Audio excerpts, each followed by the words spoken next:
This evening, we discuss the queer headlines. As a winter storm shuts down New York City, Mayor Zohran Mamdani suggests staying in, resting, and reading Heated Rivalry. Patagonia is suing activist Pattie, Gonia, alleging trademark infringement and broken agreements after years of negotiations. Democrats face messaging gaps on transgendered rights after the 2024 election. Unclear leadership responses are raising the stakes ahead of the 26 midterms and the 28 presidential race.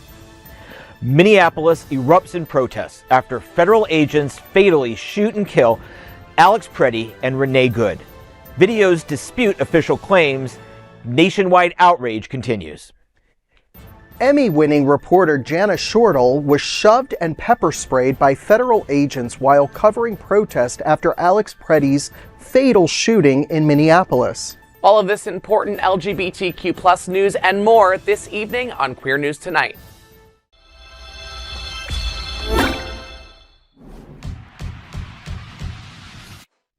Welcome to Queer News Tonight. This is the world's first and only LGBTQ daily news television show broadcasting live and available on demand on your favorite streaming channels. Analytics company vidIQ has certified Queer News Tonight's YouTube channel as the world's most popular LGBTQ streaming news show. Our queer stories have reached more than 11 million views. We are proud that Queer News Tonight has more YouTube subscribers than any other LGBTQ brand in Florida. We thank you for watching and supporting our voice in our rainbow family. There is no other news program in the LGBTQ world like Queer News Tonight. It is Tuesday, January 27th. We are live and literally out of the closet and into the headlines. So many of your important stories we will tell this evening on Queer News Tonight.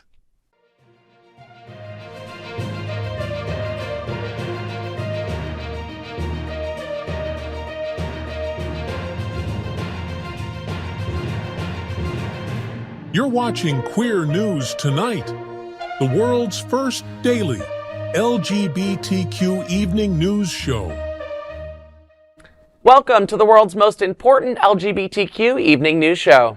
Hotspots magazine, Happening Out Television Network, is a nonprofit 501c3 media company in the same models as PBS and NPR, but created for the LGBTQ plus community.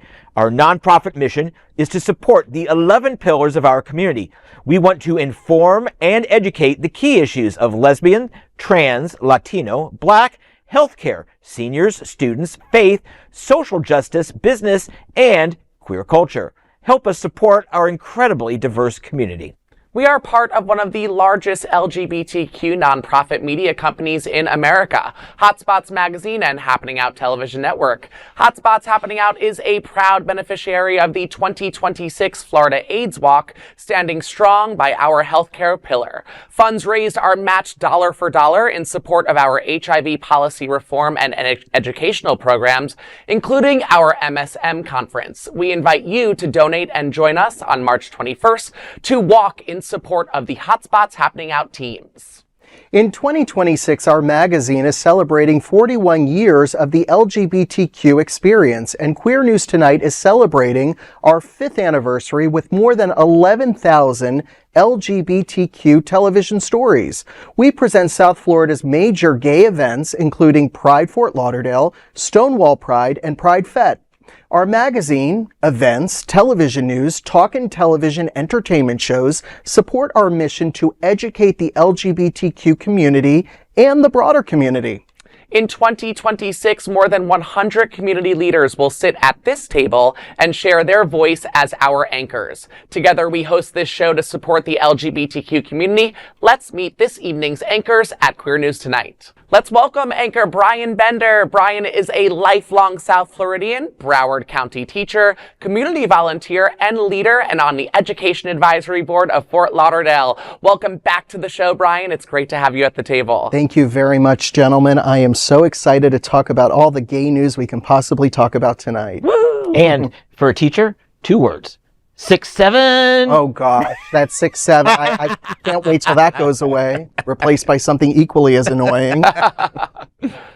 Let's welcome back anchor John Hayden, an iconic journalist, in my opinion. For 31 years, he now focuses on hyper-local reporting, covering LGBTQ plus issues in Wilton Manors, Lauderdale by the Sea, Fort Lauderdale, and Oakland Park. You can see all of his reports at Greater Wilton Manors on YouTube and Facebook, as well as in the New Pelican, Outclick, Out South Florida, and once again, Queer News Tonight. Welcome back to the show, John. It's always great to share this table with you.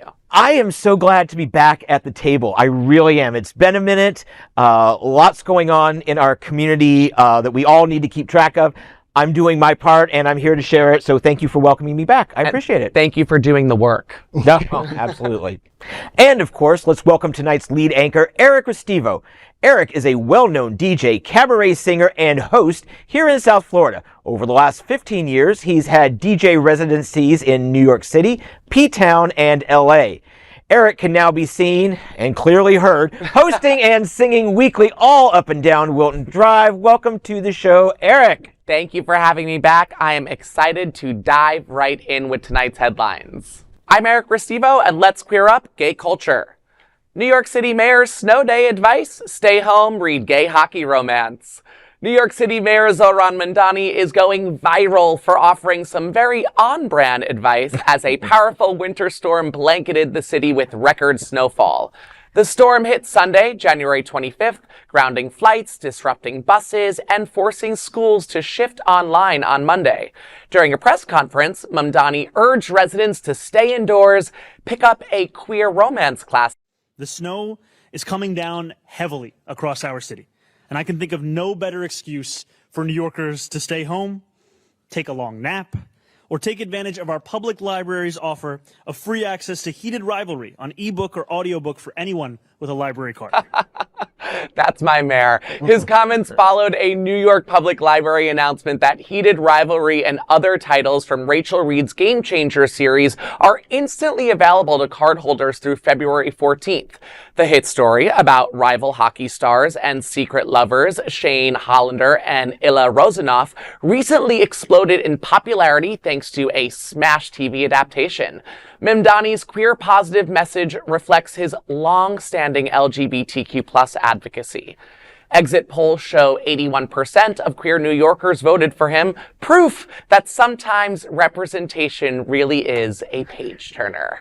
Well, boys, I can't say it more proudly. I'm from New York, born and raised. I've only been in South Florida for 3 years. Mamdani is my mayor. This story is less about heated rival for me, as opposed to it's more about him shedding the light on the normalcy of leaning into a queer story and bringing it to light at this press conference. So good on you. You know what I love? Well, first off, no shade to our producing team, but I would much rather have seen a clip from Heated Rivalry than the mayor talking. But, you know, I understand. We're going to talk about trademarks in a minute. Note after that. Thank you to NYC libraries.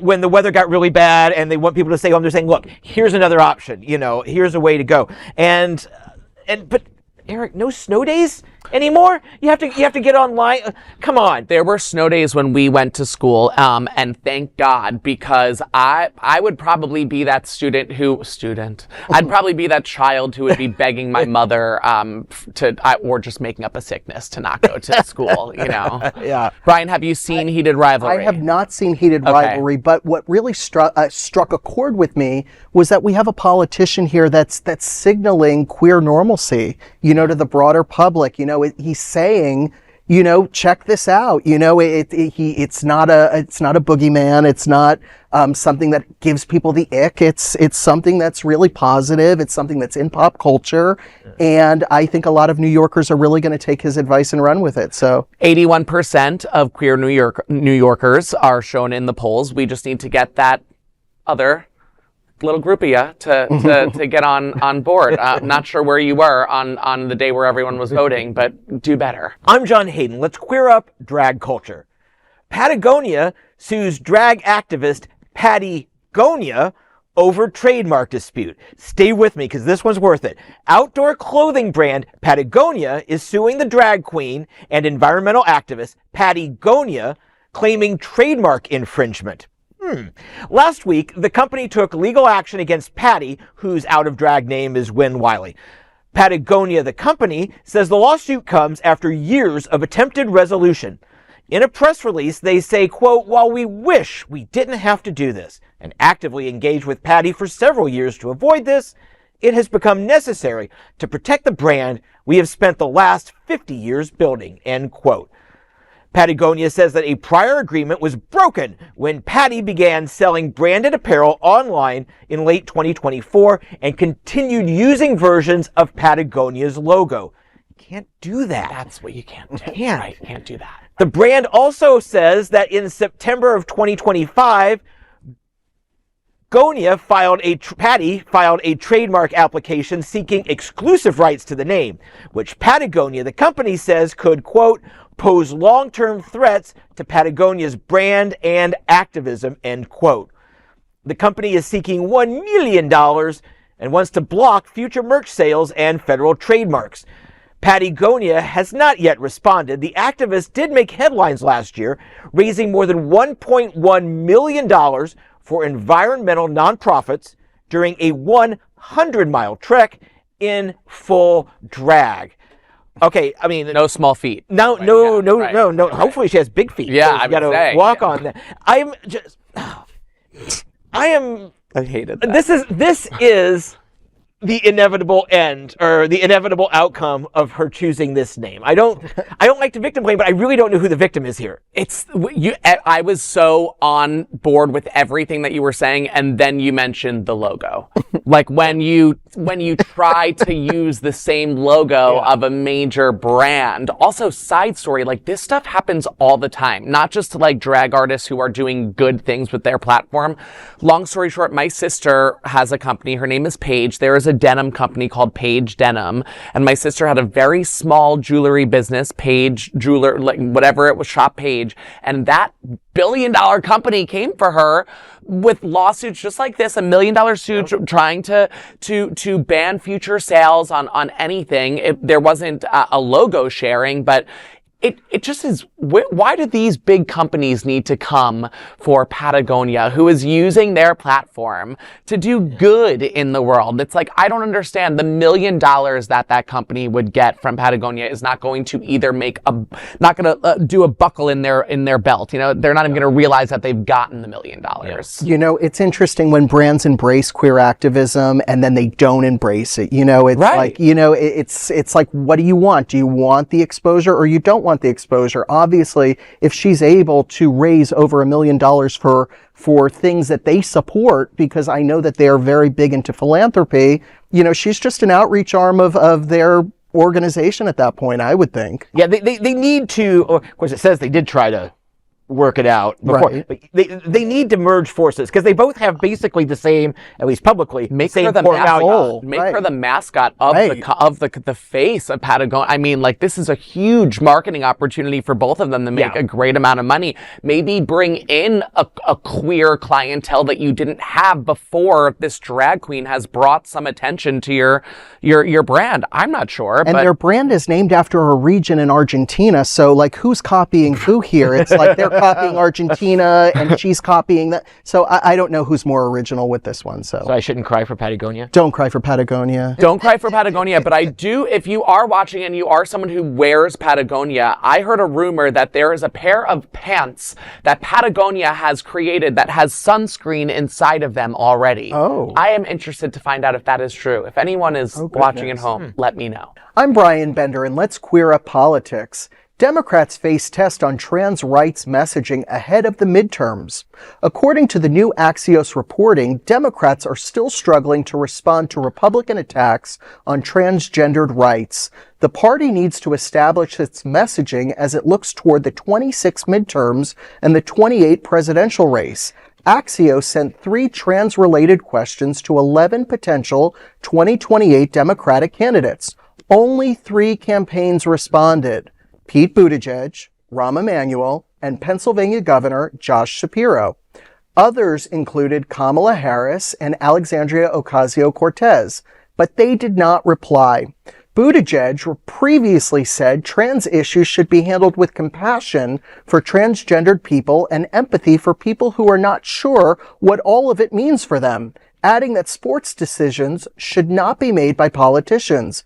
Polling shows Americans are divided, though. Many support bans on trans athletes in women's sports, but also support anti-discrimination protections. Advocacy groups say clear messaging matters. Anti-trans politics dominated the 24 election cycle when Donald Trump spent hundreds of millions of dollars on ads declaring Kamala Harris is for they, them. President Trump, he's for you. The Harris Walls campaign largely avoided the issue, a strategy that may have left Democrats unprepared. With Republicans still pushing anti-trans legislation, the 26 midterms may determine whether Democrats are finally able to meet the moment. Well, I just want to say that this is quite incredible. They have a messaging problem and a courage problem if you're not going to speak up for your constituency. I don't really know many transgendered people or gender nonconforming people who are voting for Republicans, so I would hope that anybody that's running under the Democratic ticket would have something to say to their constituents. Go ahead. I appreciate them sending out this survey. Sure. But the answer is, don't talk.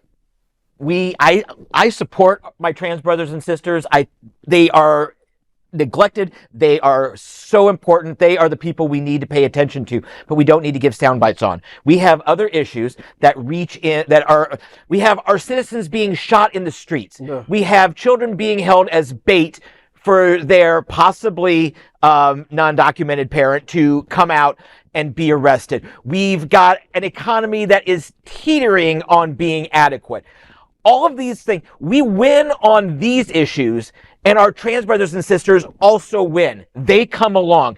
There are something like 45 high school athletes that are trans trying to compete. They are important. But at the end of the day, we let the Republicans out-message us when the point is we should have stayed on message, which was other messaging. God, that sounded weird coming out of my head. No, it was, I understand what you're saying. It's just, distractions to what's actually going on, right, in the real world. However, to speak to this article and this, I applaud Pete Buttigieg for speaking on what felt like facts. I applaud him saying that the decision for trans athletes in sports should not be made up by the government. I have said this at this table before and gotten heat for it, that I think that it's a case-by-case situation every time, but I don't think that you have any right to deny anyone anything. But I do think that it's not up to the politicians. It would be up to whoever is the expert in that. I don't even know what sports are. So in that sport and field and goal, whatever that is there, I would think that that is who I would trust with my child who is maybe going through a breakthrough in their orientation and or gender fluidity. I would trust the person that they feel safest with, and that feels like the coach as opposed to some random person in the government making the decision for them, But this is murky water. This is a tough topic, and we have to do better about talking about it here.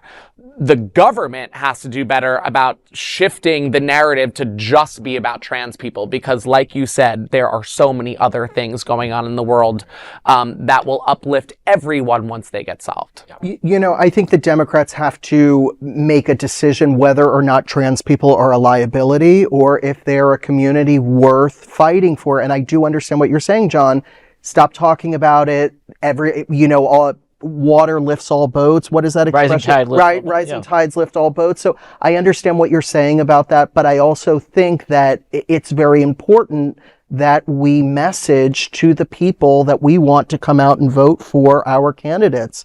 And I think it's important that we normalize people that have different expressions and different, different ways of living their lives and showing that they're not scary, they're not predators, they're not predatory, and I see it both ways, but I also think that we need to come to a reckoning as to whether or not these people are a liability for the Democratic Party, or if they're worthy of our full-throated, I wouldn't say endorsement, or our full-throated support when it comes to their human rights. So we need a really strong Democrat candidate. We need a really strong team of Democrats going into the next election really, really, really poorly. But I have a feeling that this will not be the last time we hear about this. So. I'm John Hayden. Let's queer up the USA view.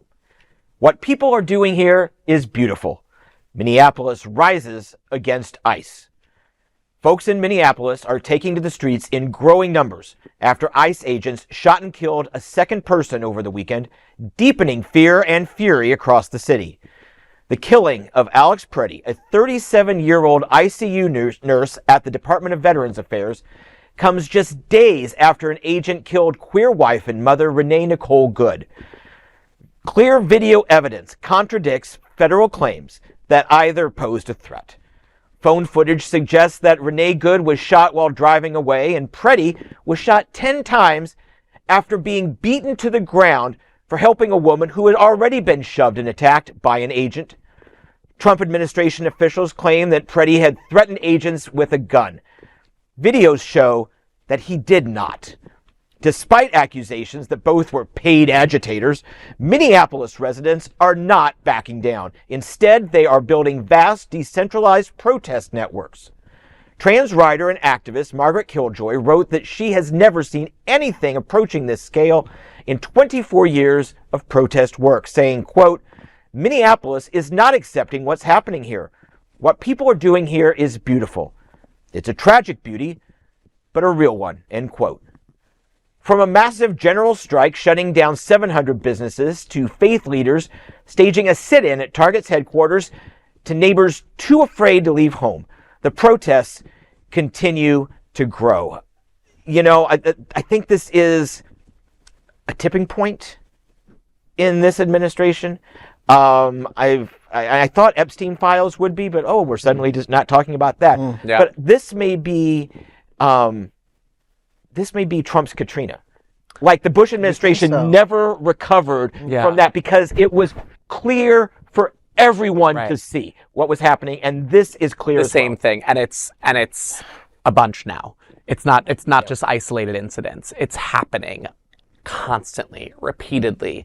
U.S. citizens, people who look like everything, and there's not one group that's being targeted here. I have friends who I have to fight myself and say, stop being dramatic, because they're not being dramatic when they tell me that they're afraid to leave their homes. And I'm like, well, why are you? This is the world that we live in right now. So it's scary. It is scary. However, when we like to search for the good here at Queer News Tonight, Minneapolis is not standing down. They're banding together as a community. And when there is power in numbers, right? So, the official narrative is really breaking down. I used to call him Teflon Don because nothing would stick to him. And now I feel like his administration was also a very Teflon kind of administration. They could do anything with impunity, but it really does seem like there is a tide turning here with them. I mean, you have Kristi Noem, getting up and saying that, this person wanted to do maximum damage. He was, a paid agitator. He was a terrorist. I mean, these are all some fighting words. You really can't be saying that about people that are really just out there exercising their constitutional right to gather. First Amendment, freedom of assembly. You have a Second Amendment right to own a gun. He was a licensed, lawful gun owner. What about Kyle Rittenhouse? Several years ago, he went to a protest with I'm not sure about gun names, but I think it was an AK-47. He shot somebody to death. They made a GoFundMe for him. He wasn't called a terrorist on the right, but the right are calling Alex Pattie, they're calling him a terrorist. They're calling him an agitator. What he was doing was he was trying to rekindle our understanding of what humanity could look like if we really did what these Christian fundamentalists say to do, which is to love your neighbor, but they don't act out any of what they claim to be their core beliefs. So, it's all it's all very devastating. And I really do see the narrative is breaking down. There's only so many of us that you can call terrorists or agitators or paid insurrectionists before that starts to crumble, because enough people are going to get so pissed off that they're going to get out in the streets. And I'm not saying violently, and I don't condone violence at all. No violence, anybody. But make your voices heard, because we live in a democracy. And for as long as we do, you have that right to do that. So, follow orders, don't get yourself hurt, but be out there, be visible, make your voices heard. We really need you now. So. And Queer News Tonight, we're sending all of our love to Minneapolis, from South Florida to Minneapolis. I'm Eric Restivo, and let's queer up lesbian and queer women. Emmy-winning queer journalist pepper sprayed while reporting on Minneapolis killing. An Emmy-winning queer journalist says she was shoved and pepper sprayed by federal agents in Minneapolis while reporting on the aftermath of Alex Prettie's death. According to local NBC affiliate Care TV and Queer Tea, reporter Jana Shortle was covering the scene Saturday after Pattie, a 37-year-old U.S. citizen and ICU nurse at the Minneapolis VA hospital, was killed by federal agents. Reports say Pattie was shot 10 times after agents had already wrestled him to the ground and disarmed him. Shortle said that she was clearly behind crime scene tape with visible press credentials as tensions rose between federal agents and a crowd of 75 to 100 community members. Shortle said, quote, "They started to just aggressively say, 'Move back,' but nobody knew what was happening. And so an agent, probably twice my size, pushed me pretty hard, and I said, 'Don't push me, I'm press.'" My name is Janice Shortle, and yes, while trying to document what happened on Saturday, less than an hour after Alex Pretti was shot and killed by federal agents, I was briefly injured. And the First Amendment of these United States, adopted in 1791, says the press has the right to report on government actions and shield us from restraint or punishment from doing so. I was knocked out of that pursuit with 2 shoves by a federal agent, and then a liquid chemical sprayed directly into my left eye. I impeded no law enforcement. I posed no threat. I was clearly marked press with my badge that I was visibly wearing. Any agent could see it and read it. I was behind the line where press and the public could be, but those facts did not matter. She described the scene as chaotic and terrifying, adding, quote, "Someone has to take control of this situation," end quote. And I could not agree more. It's a scary time in the world to be press. John Hayden, you know it. You report from, confines of office space from your home sometimes. You're on the field, in the field sometimes. How much do you feel that reporters right now are putting themselves at risk to really get us the information that we don't get on the television, on our central news channel? Incredibly. Yeah. The risk has never been greater. I've got one of my very best friends is a news director at one of the television stations in Minneapolis. Mm-hmm. I'm not sure. He's been home in the last few weeks. I'm pretty sure his husband is bringing him changes of clothes and things like that. Some places are more dangerous than others, right, obviously. But it could come here. Oh, yeah. Just as quickly. I mean, the Haitian population they're going to start ousting them. And of course, that's a huge group in Fort Lauderdale. Mm-hmm. I would suggest, and I say this with no tongue in cheek, and I say this in all seriousness, if you're going to be a journalist out there reporting, especially in places where ICE is, and if you're going to be a protester, buy a gas mask. Research them, look them up, take them with you. Many people in my profession, for me, it's not really a big thing because we've always, in my career, photographers and reporters take gas masks to presidential conventions, things like that. But it's more important than ever. It's dangerous. And thank you to all my colleagues out there that are doing really frontline, dangerous work. We are here for you and we're ready to pick it up when it comes to us. When journalists are treated as a threat, it tells you who the power really fears. Right. Obviously she struck a chord for somebody, who pepper sprayed her and, did whatever they did.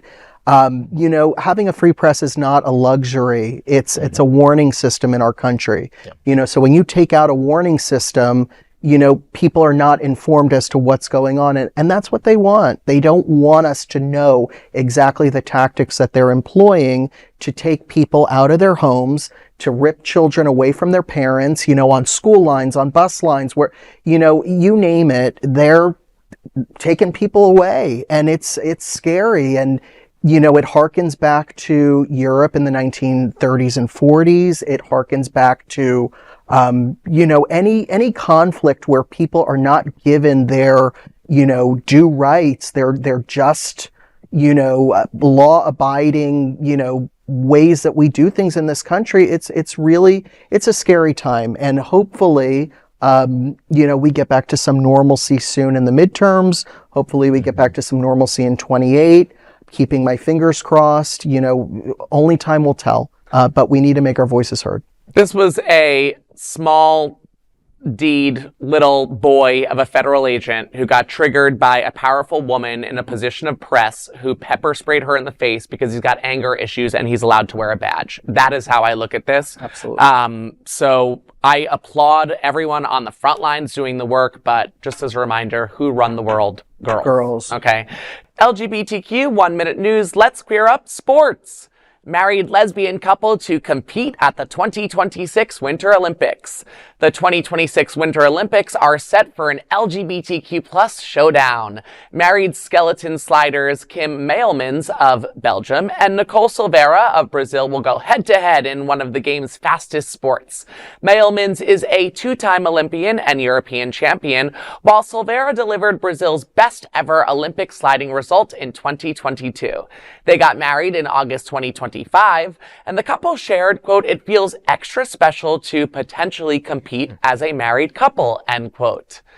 I mean, I would think that would kind of be some hot foreplay, maybe, but what do I know? I mean, I am so excited about the Olympics. My dad is down here. Oh, good. We're gonna basically be binging for 2 weeks, just all sorts of fun stuff. Skeleton, ice dancing, sliders, everything. I am 100% here for it.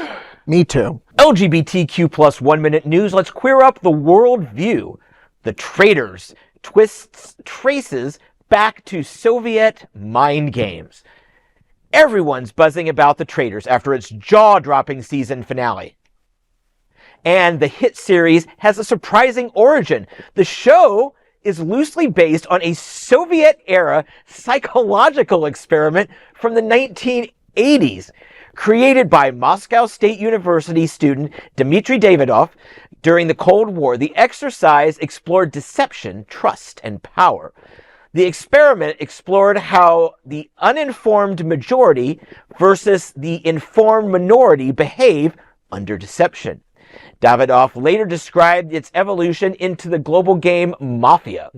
That same dynamic now fuels The Traitors, watched by millions worldwide. And, I think that if Alan Cumming had been in the Soviet Union in the 80s, the Cold War may have turned out completely different.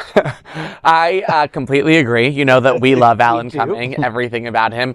I can't get enough of The Traitors. This was the story we're referencing is the actual UK Traitors, not the Alan Cumming celebrity Traitors. But spoiler alert for anyone wondering, it was a mother and daughter who made it to the end, and then the daughter wound up screwing the mom in the end. But you have to watch. It's very, very good. However, yes, my chocolate only dropped. Yeah, go back and join the millions worldwide who watch it. Without any of that context, I thought this was like the beginning of like an S&M story, deception, power, dynamic, like all that kind of stuff. I'm hanging out with you. It sounded like a weekend, like at a retreat somewhere. So anyway. Yeah. I'm hanging out with you at the Eagle next. Yeah, I was going to say, and I'll see you there. we know where to meet you. I need closed-toed shoes for the code bar. So you know. I'll keep that. No sandals. What if I don't have toes? Got it. Oh. LGBTQ 1 minute news. Let's queer up entertainment. Elton John turns Kneecap into bold new necklace. Elton John is once again redefining fashion, this time with his own body, honey. The 78-year-old icon revealed he turned his right kneecap into a statement necklace, as pictured here, after double knee replacement surgery. At the premiere of Elton John, Never Too Late, he showed off the gold frame bone, saying, quote, "My right kneecap. That's my right patella. It looks a bit like an old artifact from Egypt," end quote. Designed by Theo Fennell, the necklace is engraved with a phrase meaning, quote, "I will no longer bow to any man," end quote. And I'm just wondering, is that a pun because the knee has been replaced and he can't bow to do anything for the first 3 weeks of healing? Is that... I don't know. That was a John Hayden dad joke that I thought was going to play itself out, and it didn't. I'll just leave my phrase now. I just have to say, that is so gross. I'm all for archaeology. I'm all for ancient Egypt. Why do you have to wear your own patella? I think it looks cool. It might look cool, but it's gross. It's like it's like a human specimen. Your own. It's your bone that you're. It gives me the willies. I'm sorry. It's just not for me. Well, he can't wear it in Florida unless he gets a license because you're not allowed to have a joint. I'm sorry. And by the way, I've always heard that Elton is so needy. LGBTQ 1 Minute News. Let's queer up gaming. Sapphic medieval RPG 1348X Voto wins hearts early. Fans are buzzing over 1348X Voto, an upcoming action-adventure RPG that appears to feature a lesbian protagonist. Set in the 14th century in Italy, the game follows knight-errant Aida as she searches for Bianca after a brutal bandit raid. A new story trailer suggests the pair are in love, sending Sapphic hype soaring ahead of the March 12th release. On Steam, Bianca is described as Aida's closest one. Fans are vowing to buy it on day one. So, I don't know anything about this, but it sounds pretty cool. I'm not into the ladies, unfortunately, for some ladies that might be watching. But I do have to say, good for you. I think this sounds like a lot of fun if you're into it. So, yeah, I dropped out of video games at Super Mario Brothers too. I was a big gamer. I played Diablo 2, Lord of Darkness. So to see kind of like a little bit of a queer storyline in a RPG, which is a role-playing sort of forward game, is quite cool. However, I feel like in like anime and Japanese video games, when I feel like it's already sort of been introduced, but it is nice that it's coming back in this forum. And IGN, the video game platform that is the video that we just watched, is major. So anything that's on there is going to be a great storytelling game. I think it sounds fabulous. I just miss Sonic the Hedgehog. I miss Mario Brothers, Tetris, Game Boy. These are big games. These are like The Legend of Zelda times 10, you know? Yeah, and like think like, I don't know if you ever played Kingdom Hearts, but Kingdom Hearts and The Legend of Zelda and Diablo all in one, kind of. I interviewed Sonic once. How? Oh, God. Oh, gosh. Is this the start of a joke? Nope. Okay. It's a fact. I interviewed Sonic once. Oh, how was he? It's fantastic. Oh, yeah. Yeah. Cool. I thought you were going to say like... Very fast. I thought you it was were... a very fast interview. I think that was the joke. Yeah, Brian. But I'm bummed. Yeah. LGBTQ 1 Minute News. Let's queer up gay culture. Hotspots magazine spotlights Black History Month and can Cookout. Our Hotspots Happening Out LGBTQ lifestyle magazine, Hotspots, is back with features on the Can Cookout, celebrating 5 years of honoring Black History Month through community, culture, and connection. The feature traces how Hotspots built the Can Cookout to bridge Black, Brown, and LGBTQ plus communities in Wilton Manors, while centering on Black love and belonging. This feature story and many more are included in your free copy of the upcoming issue of Hotspots magazine on stands this Thursday, January 29th. And listen, more Black love all of the time, everywhere. But I always have to say, anytime we talk about Hotspots magazine, it truly is the easiest place for you to get everything that you need for the week or the month or whatever you're looking for with your events, with local news that is happening here. So please, and especially with things that we've been doing for more than 1 year, like the canned cookout. So pick up that copy of Hotspots. You can't say that more than, And block out your calendar, block out time to go to the cookout. Yes. It is always fun. I think I've been the last 3 years. It's always a good time, and the food, delicious. Yes. Yeah. Have you ever been, Brian? I was there last year, and I have to say, with this cover of this magazine, after the events are all over, I might just put that in a frame and put it up somewhere where I could see it. Oh, there you go. He's pretty cute there on that cover. So I just want to say, good job, photographer, whoever that was that put him on the cover of Hotspots. So and we will, that. oh yes, of course, and we will see you at the Canned Community Cookout, by the way. These are today's headlines from Queer News Tonight. Our anchors represent the best of our LGBTQ family. If our community is important to you, then share this news with your friends and family. Don't forget to join the conversation on your favorite streaming platform. Queer News Tonight is the only live LGBTQ+ digital television show in the world that is out of the closet and into the headlines. We need your support. If our community is to grow and thrive, we must tell our stories and bring them to the attention of the broader world.